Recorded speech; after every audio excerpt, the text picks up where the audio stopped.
जय हिंद जय महाराष्ट्र. के मध्ये आपलं सर्वांचं हार्दिक स्वागत सुस्वागतम. आज आपण आलेलो आहोत दळगाव घुबे या ठिकाणी आलेलो आहोत.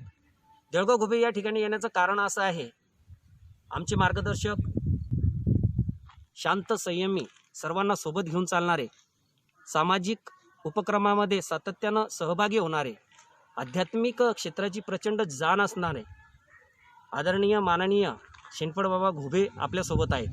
आणि कोरोनाच्या पार्श्वभूमीवर जो जगभरामध्ये कोरोनानं धुमाकूळ घातलेला आहे, या संदर्भामध्ये ग्रामीण भागामध्ये बाबा राहतात आणि शिक्षणाची गंगोत्री ग्रामीण भागामध्ये त्यांनी पोचवलेले आहेत. विविध सामाजिक उपक्रम त्यांनी पोचवलेले आहेत. विद्यार्थी घडवण्याचे कार्य त्यांनी केलेलं आहे. बाबा मध्ये आपलं हार्दिक स्वागत सुस्वागतम. आणि कोरोनाच्या पार्श्वभूमीवर दोन शब्द केकेलावी दर्शकांना आपण या ठिकाणी काय संबोधित करणार? हे बघा, हे कोरोना आज रोजी एक जागतिक संकट आहे आणि या संकटातून बाहेर पडणं ही आजची काळाची गरज झालेली आहे. विशेषतः हा कोरोना नावाचा व्हायरस आहे. हा व्हायरस संसर्ग असल्यामुळं आणि संपर्कामधून जास्त स्प्रेड होत असल्यामुळं याची जास्त भीती आज रोजी आपल्यासमोर दिसते. शासनानं अनेक प्रकारचे उपाय याच्यावर मात करण्यासाठी, या कोरोनावर मात करण्यासाठी अनेक प्रकारचे उपाय ह्या जाहीर केलेले आहेत किंवा ते उपायसुद्धा करण्याची त्यांची दररोज शासन, महाराष्ट्र शासन, केंद्र शासन, सगळे राज्य सरकार हे सगळे आपापल्या परीनं या कोरोनाला समोर जाण्यासाठी प्रयत्नाची पराकाष्ठा करीत आहेत. बऱ्याच ठिकाणी आज आपल्याला असं अनुभवलं येतं, आपण टी व्हीवर पाहतो, काही व्हॉट्सअपच्या माध्यमातून काही चित्र असे दिसतात की बऱ्याच ठिकाणी अजूनही लोकांना त्याचे खरं जे काय इंगित आहे ते कळलं नाही. म्हणजे याचा अर्थ असा आहे की अशिक्षित असलेले लोक मी एक वेळ समजू शकतो, परंतु सुशिक्षिताकडूनच पोलिसांना मारण्याचं किंवा त्या ज्या आरोग्य क्षेत्रामध्ये काम करतात त्या महिला, आशा वगैरे त्या वर्कर्स, त्यांनासुद्धा मारझोड करण्याचं ह्या 2-4 दिवसामध्ये काही बातम्या जेव्हा ऐकायला मिळतात त्यावेळेस खूप वेदना होतात. हा प्रश्न एका माणसाचा नसून हा जागतिक आहे. आणि विशेषतः आपला हा फार मोठा देश, जगाच्या पाठीवरचा लोकसंख्येमध्ये 2 क्रमांकाचा असलेला देश, आणि या देशामध्ये विविध जाती धर्म, सगळे पंथ आणि गर्दी, मोठ्या शहरामध्ये गर्दी, या गर्दीतून जर बाहेर पडायचं असेल तर लॉकडाऊन जो शासनाने जाहीर केलेला आहे, हा लॉकडाऊन याचं महत्त्व समजून घेऊन लॉकडाऊन पाळणं नितांत गरजेचं आहे. कारण की लॉकडाऊन जर आपण पाळलं नाही तर आपण एकमेकाच्या संपर्कात आल्यामुळं आणि संसर्ग त्याचा जास्त वाढतो आणि मग नंतर या कोरोनामधून स्वतःचं सुरक्षित वाचणं फार कठीण होऊन बसलेलं आहे.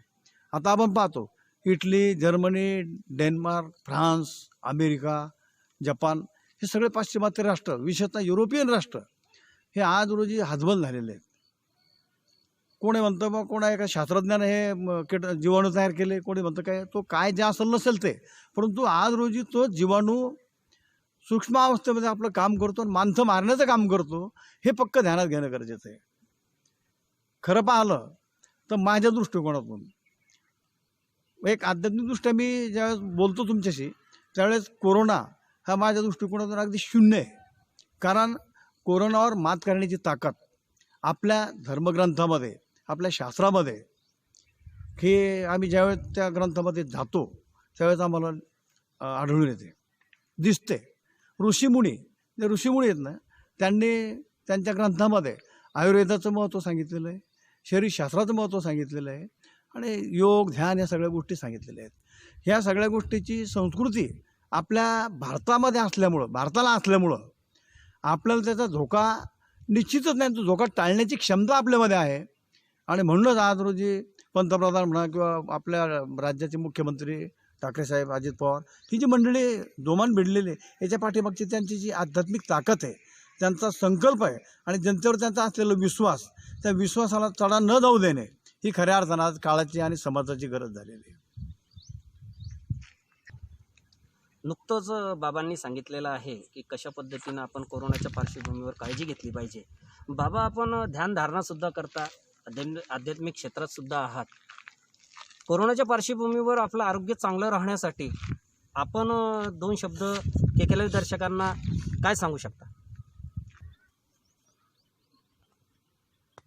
हे बघा, मी माझ्या बालपणापासून किंवा शालेय जीवनापासून मला व्यायामाची आणि आध्यात्मिकतेची आवड उपजत असल्यामुळं मी आज त्या क्षेत्रामध्ये अतिशय स्वतःला घडवून घेतलेलं आहे. आज या कोरोनाच्या पार्श्वभूमीवर जर आरोग्याच्या दृष्टीवर जर आरोग्याच्या महत्त्वाच्या बाबीवर जर बोलायचं म्हटलं तर आपले एक इंग्लिशमध्ये म्हण आहे, sound mind in A sound body. सशक्त शरीरामध्ये सशक्त मन वास करतं. मी माझ्या विद्यार्थ्यांना नेहमी सांगत असतो की sound mind in A sound body. सशक्त शरीर असेल तर त्याच्यामध्ये सशक्त मन वास करू शकतं. आता सशक्त या शब्दाचा अर्थ आपल्याला समजून घेणं गरजेचं आहे. सशक्त म्हणजे मोठं हेल्यासारखं शरीर नाही, तर निरोगी शरीर. आणि निरोगी शरीर राहण्यासाठी तुम्हाला दैनंदिन ज्या काही गोष्टी असतात तर दैनंदिन गोष्टी जीवनामध्ये आचरणात आणणं अत्यंत महत्त्वाचं असतं. त्याच्यासाठी गीतेमध्ये खूप सुंदर श्लोक सांगितलेला आहे. युक्ताहार विहारस्य युक्त चेष्टस्य कर्मसु युक्त स्वप्नावो बोधस्य योगो भवति दुःखः. त्याच्यामध्ये ज्ञानेश्वर माऊलींनी त्याचे विश्लेषण केलेलं आहे. आहार तरी सेविचे पर युक्तीचे नि मापे मोविचे क्रियाजात आचरिते तयाची स्थिती. दुसऱ्या श्लोकामध्ये माऊली म्हणतात, मापितला बोल बोलीचे मितलिया पावले चालीचे निद्रे ही मानुदीचे अवसरे एके. आणि तिसऱ्या श्लोकामध्ये म्हणतात, जो रसनेंद्रियाचा अंकिला का निद्रेची जीवे बिकिला तो नाही येत मनीचला अधिकारिया. या तिन्ही श्लोकाचा अर्थ जर तुम्ही समजून जर घेतला तर माणसाच्या जीवनाचं गुपित त्याच्यामध्ये दडलेले, अतिशय चांगल्या आरोग्याचं गुपित या 3 श्लोकामध्ये दडलेलं आहे. त्याच्यामध्ये आहार आणि विहार म्हणजे आहार कसा घ्यावा, मोजून मापून घ्यावा. शारीरिक मेहनत किती करावी तर मोजून मापून करावी. आणि झोप किती घ्यावी तर ही मोजून मापून झोप घ्यावी. म्हणजे सर्वसाधारणपणे सामान्य माणसाला 6 तास ते 7 तास 6.5 तास झोप असते. विद्यार्थी देशामध्ये 5 तास 6 तास झोप असली पाहिजेत. आणि त्या दिशेनं आपल्या दैनंदिन जीवनाची वाटचाली असली पाहिजे. सकाळी उठून नियमित व्यायाम करणं. आता मी तर सगळं माझी जीवनचर्या तुम्हाला जर थोडक्यात सांगितली पाहिजे. माझी जीवनचर्या मी तुम्हाला सांगतो. सकाळी 4:45 माझा दिवस सुरू होतो. 4:45 ते 5:30पर्यंत माझं ध्यान, सगळ्या प्रक्रिया उरकून ध्यानाचा कार्यक्रम असतो. मी सहज मार्ग साधने रामचंद्र मिशनच्या सहज मार्ग साधनेचा अभ्यासी. आणि माझं भाग्य आहे की मी या क्षेत्रामध्ये आलो. त्या रामचंद्र मिशनच्या संपर्कात आल्यापासून माझ्या जीवनामध्ये आमूलाग्र परिवर्तन झालं. आणि त्या माध्यमातून मी आपल्याशी इतकं बोलून राहिलो. तर साधना 5:30 नंतर 5:30 ते 6:15पर्यंत ग्राउंड मैदान. नंतर त्याच्यानंतर अर्धा तास माझा ठरलेला व्यायाम. व्यायामाची एक थेरपी स्वतःची मी शोधून काढलेली आहे. मी तुम्हाला चॅलेंज देऊन सांगतो, ही थेरपी जर आज अंमलात जर आणली, फक्त 21 मिनटं मी ठरवून दिलेला व्यायाम त्या पद्धतीने करा. आणि 71 वर्ष शुगर, डायबिटीज, हृदयविकार याच्यापासून स्वतः दूर ठेवा आणि बिलकुल तंदुरुस्त जगा, असा तो व्यायाम मी शोधून काढलेला आहे. हा व्यायाम मी दररोज सकाळी करतो. तो व्यायाम झाल्यानंतर पुन्हा 35 ते 40 मिनटं मी योगासनं करतो. आणि योगासनानंतर 1 तास पुन्हा वाचन आणि चिंतन. अशा पद्धतीनं माझं दिनचर्या असते. आणि हे करणं गरजेचं याच्याकरता आहे की मग तुम्हाला जर साऊंड माइंड आणि साऊंड बॉडी हे जर तुम्हाला आचरणात आणायचं असेल, आरोग्य जर तुम्हाला जर चांगलं ठेवायचं असेल, तर कोरोना तुमच्याजवळ म्हणजे स्पर्श बी करू शकत नाही तुम्हाला. आलं लक्षात? मी स्वतः सांगतो, मला अनेक लोकांनी म्हटलं की मग तुम्हाला भीती वाटत नाही का? भीती वाटण्याचं कारण काय? भीती आमच्या फार दूर गेलेली आहे. मृत्यू हा आमचा विषय पण राहिलेला नाही आहे. मृत्यू हा आमचा अजिबात विषय नाही आहे, बरं का. मृत्यू आम्ही त्याला सांगतो की आम्ही सांगू तेव्हा आमच्यापर्यंत ये, तोपर्यंत नाही. इतकी ताकद ही अध्यात्मामध्ये. आणि आजची तरुण पिढी हे अध्यात्मापासून कोसं दूर गेलेली आहे. ही शोकांतिक आहे. आपल्या देशामध्ये पाश्चिमात्य राष्ट्राचं अनुकरण जास्त सुरू झाल्यामुळं खरं माणसाला तर आता एक शब्द जरी मी बोलला की हा जो कोरोना जो आलेला आहे ना, हा कोरोना मानवाच्या हितासाठी आलेला आहे. मानवाच्या हितासाठी आणि मानवाला दुरुस्त करण्यासाठी. म्हणजे दुरुस्त कसा, भरकटलेल्या माणसाला रस्त्यावर आणण्यासाठी हा कोरोना आलेला आहे असं जर म्हटलं तर ते अतिशयोक्ती ठरणार आहे. या 1 महिन्याच्या काळामध्ये तुम्ही जर पाहिलं असेल तर लग्नाचा धूमधडाका. आपल्या ग्रामीण भागात विशेषतः मराठा समाजाचे लग्न, कुणबी समाजाचे लग्न जे होतात ना, तर 2,000, 4,000, 5,000 पब्लिक, 10,000 पब्लिक, आपली प्रतिष्ठा आपण जपण्याचा प्रयत्न करतो आणि लाखो रुपये त्याच्यावर उधळतो. तिथे लोकांचा जनसंपर्क होतो. ते जनसंपर्कामधून काय काय गोष्टी घडतात, काय काय वाईट गोष्टी घडतात याची आपल्याला जाणीव नसते. आर्थिक व्यय होतो, वेळेचा व्यय होतो आणि रात्री जे लग्न मुहूर्त प्रमाण 7 वाजता 6 वाजता टाईम असतो, ते लग्न 9:30 10 वाजता लागतं. ह्याच्यामध्ये आपल्याला कळत नाही की time is lost, which is lost for ever. गेलेला टाईम हा आपल्याला वापस मिळत नसतो आणि अशा अवस्थेमध्ये आपण अशा गोष्टी करतो, तर शेवटी त्याचा फटका हा समाजाला बसतो बरं का. आता अशी परिस्थिती आलेली आहे सध्या की बा सगळे व्यवहार आपल्याला ठप्प झाल्यासारखे वाटतात. मग त्याचा अर्थ असा की बा मी सकाळी घरून बाहेर पडलो की रात्री 10 वाजेपर्यंत घरी यायचो. दिवसभरात 1,000 रुपयाचं गाडीचं डिझेल, 2-4 ठिकाणी आहेर, 1,000-1,200 रुपये माझ्या खिशातून खर्च व्हायचे. माझा तो खर्च वाचलेला आहे. माझ्यासारख्या अनेक लोकांचा खर्च वाचलेला आहे. डिझेलचा खर्च वाचला, गाड्यांचा खर्च वाचला, मोबाईल फोन दिवसभरात मोबाईल फोन सुरू ठेवायचे आणि नको त्या गोष्टी माणूस दिवसभर करतो. त्या गोष्टी आपण करत असल्यामुळं आपला मानवाचा खऱ्या अर्थानं ऱ्हास होत चालला आणि हा ऱ्हास थांबवण्याचं काम या कोरोनारूपी संकटानं जर ते आपल्यावर आलेलं आहे आणि कोरोनाच खऱ्या अर्थानं आपल्याला फायदेशीर आहे. शेतकरी एकही आपल्या घरी बसलेला नाही आहे. शेतकरी इमाने इतबारे आपल्या शेतात काम करतो. माझ्या कुटुंबातला अनुभव सांगतो तुम्हाला. अनुभव हा सांगितला पाहिजे, जगाला सांगितलं पाहिजे. माझा प्रत्येक मुलगा दिवसभरात 100-200 रुपये कमावणारा मुलगा आहे. परंतु माझ्याकडे म्हशी आहेत, शेणखत आहे. 40 ट्राल्या माझं शेणखत निघालं. 40 ट्राल्या शेणखत माझ्या सगळ्या 5 मुलांनी ते 6 दिवसामध्ये पांगवलेलं आहे. पांगून शेतामध्ये पसरून दिलं आणि आता नांगरटीसुद्धा झाली त्याची. याचा अर्थ असा की मुलं जर ज्या अर्थी काम करतात त्या अर्थी डू युअर ड्युटी सिन्सिअरली हे आपल्या हाती आहे आणि ते आपण केलं पाहिजे. आपण आपल्या कामापासून कसं दूर जातो आणि मग एखादं संकट आलं की म्हणतो देवा मी काय केलं रे, देव कुठं रिकामे तुमचा हिशोब घेऊन देव कुठं बसलेलं नाही आहे बरं का. तुम्हीच तुमचे ईश्वर आहात, तुम्हीच तुमचे तारक आहात, तुम्ही तुमचे मारक आहात. तुम्हाला ठरवायचं कशा पद्धतीने जगायचं आणि कशा पद्धतीने आपलं जीवन करायचं. बाबांनी सांगितलेलं आहे आपल्याला की आपण नियमित व्यायाम केला पाहिजे आणि पाश्चिमात्य संस्कृतीला सोडून आपली जी भारतीय संस्कृती आहे, आध्यात्मिकता असेल, योगासन असेल, नियमित व्यायाम केला पाहिजे. सर्व विश्लेषण बाबांनी केलेलं आहे. बाबा आम्ही आपल्या परिसरामध्ये आलो, एक आपल्या परिसराला भेट दिली असता आम्हाला या ठिकाणी नंदनवन दिसतंय. झाडे लावा झाडे जगवा, खूप छान वाटलं. तर ही झाडे लावा झाडे जगवा या संकल्पनेबद्दल, पाणी अडवा पाणी जिरवा याबद्दल 2 शब्द केकेला दर्शकांना काय सांगू शकता? झाडे जगवा झाडे वाचवा, झाडे लावा झाडे जगवा आणि झाडे वाचवा. नेमकं इथंच आपण सगळा मार खाल्लेला आहे.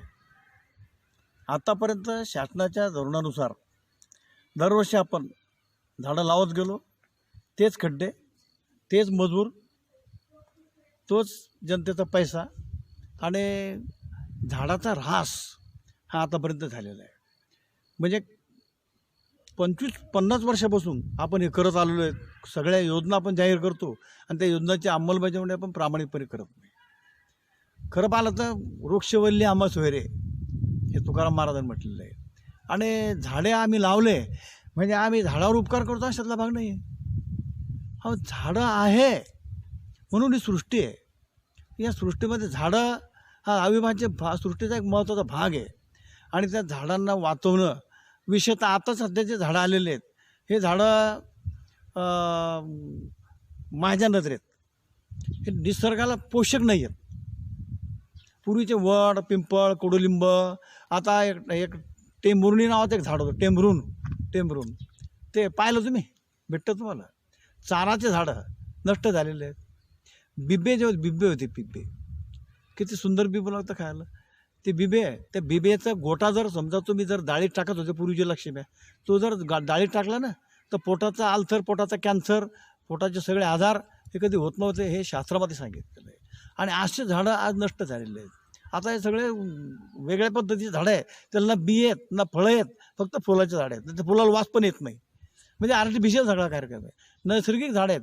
वडाच्या झाडाखाली बसल्यानंतर ओझोन वायू, पिंपळाच्या झाडाखाली बसल्यानंतर ओझोन वायू, रात्री कडुलिंबाच्या झाडाखाली झोपले तर ओझोन वायू, असे ओझोन वायू देणारे झाडं आज नष्ट झालेले आहेत. तुळशी अंगणात दिसत नाही, छोट्या पण याच्यामध्ये लावतो.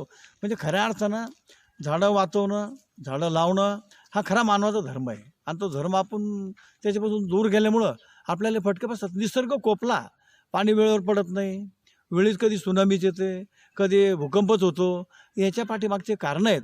आपण निसर्गापासून दूर गेलो आणि निसर्ग मग शेवटी फटके तुम्हाला असाच देतो. कधी कोरोना, तर कधी माळीनगावचा ते प्रकार, नाही तर मग सुनामी.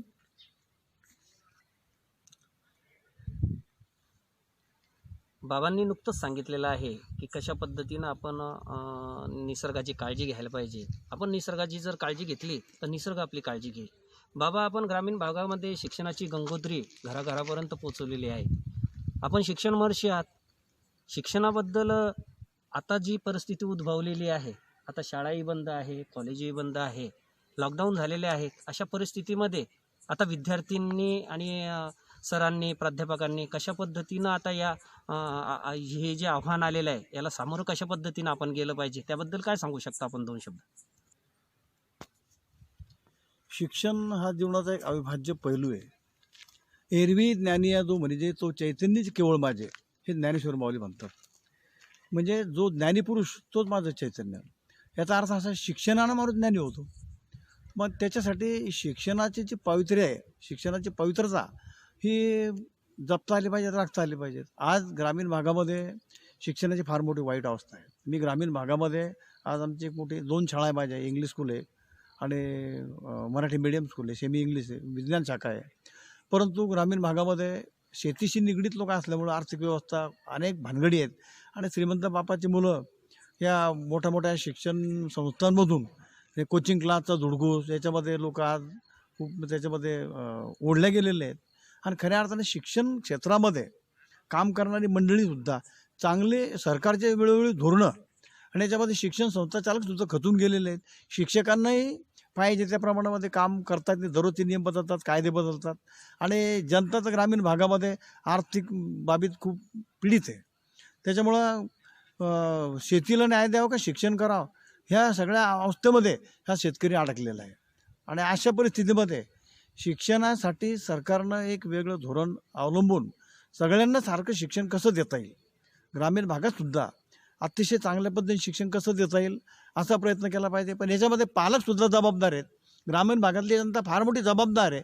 आपला मुलगा एका चांगल्या शाळेत टाकला म्हणजे आपला बस झाला, आता शाळेत आपल्याला जाण्याची गरज नाही, शाळा आपलीच आहे आणि आपला मुलगा आता खूप मोठा होणार आहे, हा गैरसमज लोकांच्या मनामध्ये असल्यामुळं शिक्षणाची अवस्था सध्या अत्यंत वाईट झालेली आहे. म्हणून शिक्षण संस्थाचालक, शिक्षक आणि पालकवर्ग या तिघांच्या आणि शासन या चौघांच्या समन्वयामधूनच शिक्षणाची व्याख्या आपण पूर्णत्वाला नेऊ शकतो आणि चांगला माणूस घडवण्याचं काम करू शकतो. ते होणं मात्र गरजेचं आहे. आताच्या कोरोनाच्या पार्श्वभूमीवर जर तुम्ही शिक्षणाचा विचार केला तर आता सध्या शिक्षण व्यवस्था पूर्णपणे ठप्प झालेली आहे. आता आपण बघतो की मार्चच्या साधारणपणे 15-20 मार्चपर्यंत परीक्षा सुरू होत्या आणि लगेच शासनानं काही परीक्षा रद्द केल्या आणि बहुतेक उच्च वर्गाच्या परीक्षा थांबलेल्या आहेत. 12वीच्या परीक्षेचा एक पेपर राहिला, इंजिनिअरिंगच्या, मेडिकलच्या परीक्षा बऱ्याच राहिलेल्या आहेत. त्यात उच्च परीक्षा, ह्या उच्च वर्गाच्या ज्या परीक्षा आहेत मेडिकलच्या, इंजिनिअरिंगच्या, ह्या ऑनलाईन आपण करू शकतो. पण ग्रामीण भागामध्ये इतकी पूर्ण व्यवस्था नाही आहे. ग्रामीण भागातल्या शाळाचं डिजिटलायझेशन झालेलं नाही. डिजिटलायझेशन झालं जर असतं तर आपण ग्रामीण भागातील प्रत्येक विद्यार्थ्यापर्यंत पोचू शकलो असतो. परंतु आता इंटरनेट, हे व्हॉट्सअप आणि बऱ्याच ठिकाणी तशी व्यवस्था पण आहे. तर त्या व्यवस्थेच्या माध्यमातून आपण विद्यार्थ्याशी संपर्क जर करू शकलो तसं शिक्षक, शाळा आणि पालक या तिघांच्या समन्वयामधून आपण या गोष्टी अंमलात आणू शकतो. ते खूप कठीण आहे. कठीण जरी असलं तरी प्रामाणिकपणे प्रयत्न केला तर सहज शक्य होऊ शकतं. आणि त्याच्यासाठी शासनानं खूप मदत करणं गरजेचं आहे. या लोकांना एनकरेज करणं गरजेचं आहे. आणि विशेषतः पालकांनी ही काळजी घेणं गरजेचं आहे. माझा मुलगा आता 2 महिने मग घरी आहे, तर मग मी याच्याकडे किती लक्ष दिलं पाहिजे, तो शिक्षकाशी बोलतो का, या पद्धतीनं पालकांनी जर समजा तसा आग्रह धरला तर शिक्षक बोलते होतील आणि संस्थासुद्धा कार्यरत होतील. शासनाचं ते तसं उद्दिष्ट आहे, परंतु सगळ्या लोकांचं समन्वयाच्यासाठी फार गरजेचं आहे. नुकतंच बाबांनी सांगितलेलं आहे आपल्याला की या लॉकडाऊनच्या काळामध्ये आपण कशा पद्धतीनं चिकित्सा केली पाहिजे, कशा पद्धतीने आपण जे परिस्थिती उद्भवलेली आहे याच्या सामोरे आपण कसं जायला पाहिजे, सर्व गोष्टीला आपण तोंड कसं दिलं पाहिजे हे सांगितलेलं आहे. बाबा, आम्ही के लाईव्हच्या माध्यमातून सातत्यानं एक सकारात्मक संवाद साधत असतो. कोरोनाच्या विषयी जनतेमध्ये जाऊन जनजागृती करत असतो. सातत्यानं आम्ही आमचा हा उपक्रम सर्वांपर्यंत पोहोचवत असतो. बाबा, के लाईव्हबद्दल 2 शब्द आपण काय सांगू शकता? तर के लाईव्हच्या बाबतीत जर बोलायचं झालं तर मला अभिमान वाटतो. हा तुमच्या या के लाईव्हचं काम जेव्हा आम्ही बघतो व्हॉट्सअपच्या माध्यमातून, जेव्हा आमच्या निदर्शनास येतं, तर तुमचा जो संपर्क जनमाध्यमाच्या माध्यमातून किंवा शासकीय अधिकाऱ्याच्या माध्यमातून वेळोवेळी दवाखाने किंवा रोग्यापर्यंत पोहोचून रोग्यांची भूमिका समजून घेऊन, शासनाची भूमिका समजून घेऊन जनतेपुढं मांडण्याचं काम आणि समाजाला दिशा देण्याचं काम आज के लाईव्ह करतो आहे. ही फार मोठी महत्त्वाची म्हणजे आनंदाची गोष्ट आहे आमच्या दृष्टिकोनातून. आणि खऱ्या अर्थानं तुमचे धन्यवाद मानले पाहिजेत. इतकं चांगलं काम तुम्ही ग्रामीण भागात जाऊन सामान्य माणसापर्यंत जाऊन तुम्ही समजून घेऊन त्या भूमिकेत तुम्ही मांडता, हे फार मोठी उपलब्धी आहे आज, आणि म्हणून तुमचं अभिनंदन केलं पाहिजे. आपल्यासोबत होते आमचे मार्गदर्शक, भारत शिक्षण प्रसारक मंडळाचे सामाजिक, आध्यात्मिक आणि सर्वांना हवंसं वाटणारं व्यक्तिमत्व, शिक्षण महर्षी. ग्रामीण भागामध्ये शिक्षणाचं महत्त्व हे सर्वांपर्यंत पोचलं पाहिजे, त्याचं नंदनवन करणारे आदरणीय माननीय शेनपडबाबा घुगे यांनी वेळात वेळ काढून आपल्या के लाईव्ह दर्शकांसोबत हितगुज केलेली आहे. बाबा, या ठिकाणी आपण जी मुलाखत आणि के लाईव्हना जे दर्शकांना संबोधित केलेलं आहे त्याबद्दल आम्ही आपले कोटी कोटी आभारी आहोत. या ठिकाणी थांबतो. जय हिंद, जय महाराष्ट्र, जय जिजाऊ, जय शिवराय.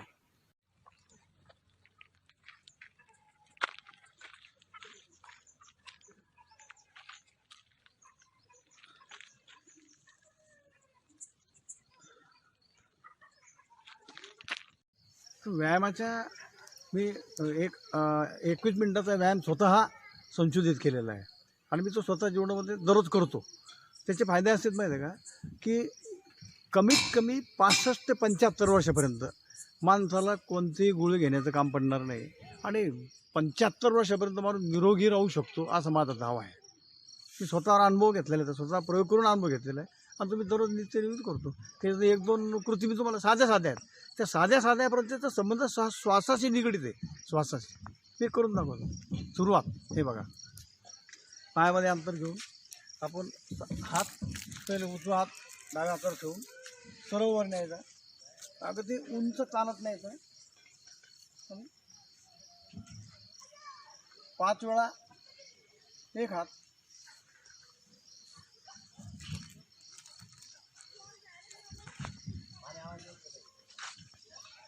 आता डावा हात 5 वेळा.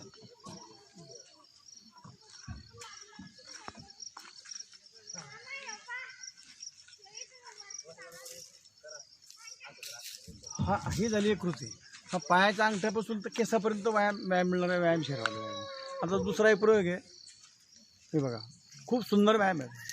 डावा हात सरळ वर न्यायचा, डाव्या कानाला लावायचा, अगदी हाताचा पंजा बाहेर, आणि उजवा कान उजव्या खांद्याला लावत उजवीकडे श्वास घेत आत घेत वाकायचं. हात खालचा ढिला, श्वास सोडत वरती यायचं.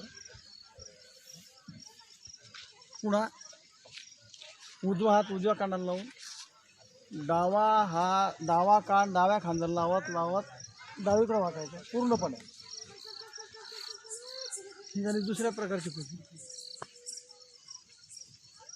तिसरी बरं का,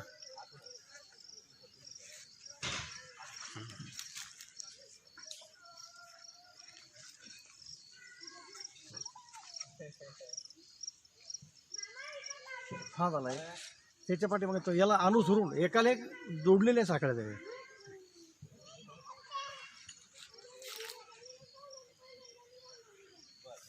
अकरा वेळा उजवीकडून डावीकडं आणि 11 वेळा डावीकडून उजवी. फक्त शरीर न हलवताना कमरेमध्ये फिरलं पाहिजे तरी, बरोबर. आता याला दुसरी एक अटॅचमेंट आहे. अगदी हा व्यायाम किंवा ही जी कृती आहे ही सर्वसामान्यपणे लोकांना सोपी वाटते, पण माझा दावा आहे चांगला सशक्त म्हणून सुद्धा 10 मिनटं हा करू शकत नाही. 10 मिनिटं हे हात आहेत ना अगदी सरळ, फक्त अशा इतकी ताकद लागते याच्यामध्ये. घार जी ना घारीच्या पंखामध्ये जी ताकद असते ना, ती ताकद आपल्या या 2 हातामध्ये तयार केल्या जाते, या 2 हातामध्ये बरं का. आणि हे या बोटापासून तर या पूर्ण मसल्स आणि याच्यातले मसल्स हे मजबूत होतात. ही एवढी ताकद या व्यायामामध्ये बरोबर. त्याच्यानंतर आता हात एक याच्यामध्ये एक दुसरा बघा, हे बघा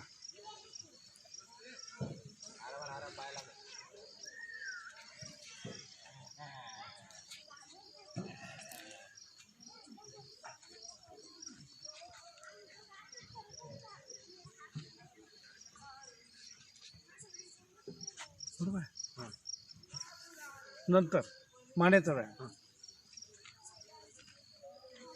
दोन्ही डोळे डाव्या बाजूला न्यायचे, मान पूर्ण डाव्या बाजूला न्यायची, शरीर सरळ रेषेवर उभं राहील. पुन्हा उजवीकडे नजर फिरवायची, श्वास आत घेत पुन्हा श्वास सोडत पुढे यायचं, डोळे समोर घ्यायचे. पुन्हा दोन्हीकडे डावीकडे 2 डोळे. अशी प्रत्येक 5 वेळेची एक कृती एका साईडला कृती करायची. नंतर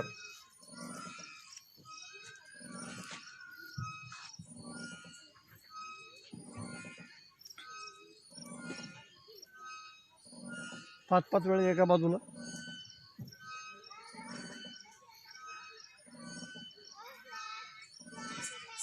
डोळे त्याच्याबरोबर त्या साईडला फिरले पाहिजेत. हां, आणि शेवटचा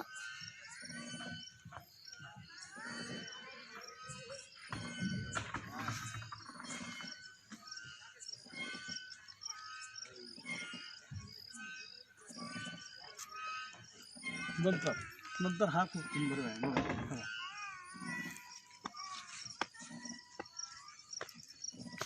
हा व्यायाम खूप सोपा वाटतो म्हणतात बरं का, तो संपूर्ण शरीराचा पूर्ण व्यायाम आहे.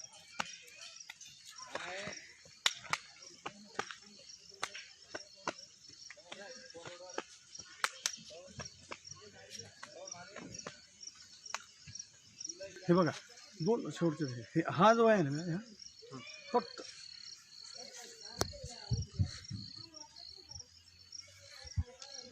शरीर पूर्णपणे सोडून देऊन पूर्णपणे शरीर शिथिल करायचं. म्हणजे शरीराच्या सगळ्या शरीराला पूर्णपणे आयाम आणि व्यायाम, रक्तपुरवठा नॉर्मल करण्याचा. आणि नंतर मग शेवटी